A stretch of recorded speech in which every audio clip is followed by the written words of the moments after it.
Hello everyone, good morning.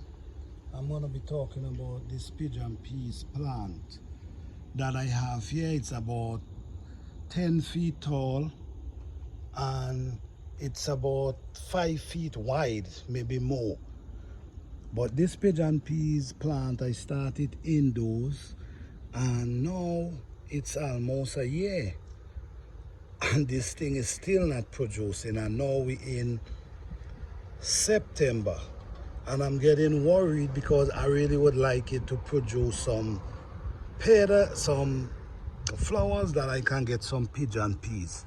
But shout out to Jim's, because I was talking Jim's Entertainment. Shout out to you, because what I'm going to do, I'm going to actually do something that you told me that I need to try. And in this bucket we have, this is a okra, the petal for the okra plant, and we have dandelion, and we have some other flowers. Basically,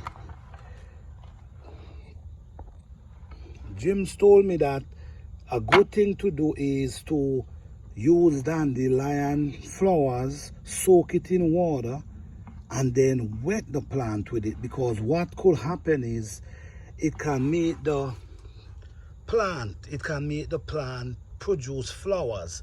The enzyme inside of it gonna make the plant produce flowers. So I'm just trying, because I need to find some nice peas this year. So yes, this, I've been soaking this for 6 hours now. So what I'm going to do now, I'm going to wet the plant with them and see if it can cause it to produce flowers. So yes guys, this is just an experiment, this is just a test, so bear with me. So now I'm going to take this water and I'm going to wet it. I'm going to throw it right to the root and then I'm going to leave it there. So let's cross our fingers and see if we can get some flowers from this plant.